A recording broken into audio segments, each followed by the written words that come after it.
Hello and welcome to day one of Sparks in the Darkness. God willing, over the next 3 weeks, we'll be sharing brief insights every single day to help get us through this most unique time period that we have on the Jewish calendar.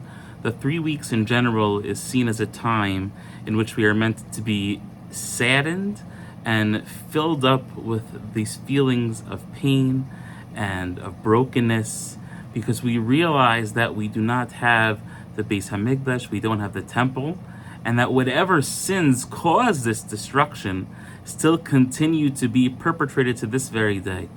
And how do we understand this idea that the sins of the past continue to this very day, and that is still why the Beis Hamikdash has not been rebuilt? Of course, we know very famously that the second Beis Hamikdash was destroyed because of sinas chinam, because of baseless hatred. And there's a beautiful story that's told with a religious individual who stepped into a taxi in the land of Israel, and the taxi driver, who was Jewish, but he had an earring and a few tattoos, and he looked very chiloni, very secular, and there was an awkwardness the entire time because the passenger was clearly religious, the driver was clearly secular, and there was almost this implicit, we know we're not talking, this is just a business transaction. And all of a sudden, about 5, 10, 15 minutes into the ride, the religious guy in the back says to the driver, Anu Achim, we're brothers. And the driver turns around with a scowling look and he says, Anu lo Achim, we are not brothers. How could you say that we are even related? Look at you, look at me, we are totally different people. But the passenger says once again, no, Anu Achim. That's what my Rebbe taught me. My Rebbe told me that we are brothers. And the driver said back to him, who in the world is your rabbi? And the passenger turns back to him and he says, Adolf Hitler. And the driver, in that moment, he processed, he swerved. That second he heard him say those two words, that name that of course we all know so well, that penetrates so deeply into our hearts, and he stops the car, slams on the brake, he says, your Rebbe is who? And he said, Adolf Hitler. He's the one that told me, that taught me, that Anu Achim, that no matter what I look like, no matter what you look like, no matter how different we are all brothers. And the guy says back to him, you're 1 in a million for thinking that we are brothers.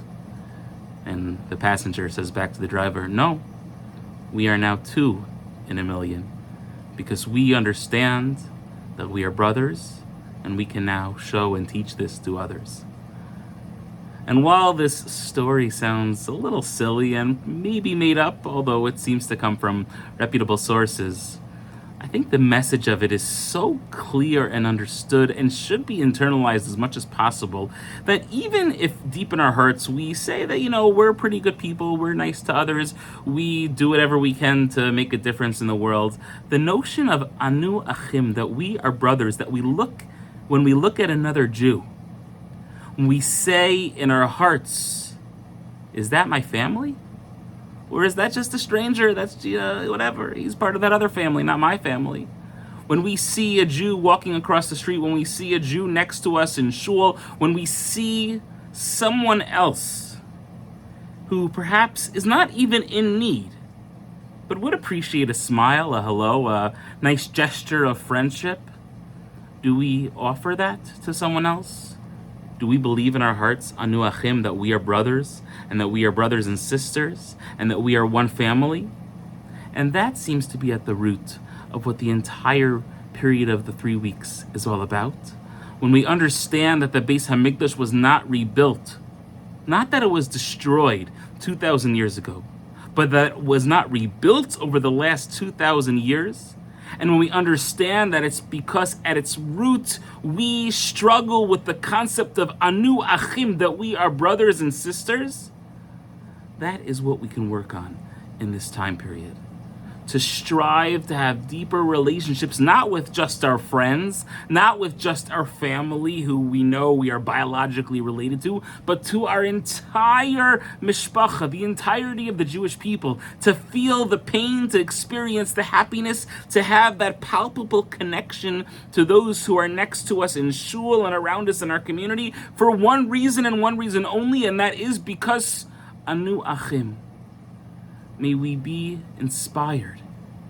May we allow ourselves to develop more deep relationships and connections with others who are around us in our community who we may not already have a relationship with, because during the 3 weeks we have one job, and that is to understand what it means to be anu achim, to be brothers and sisters, to be one family. Wish everyone a beautiful day.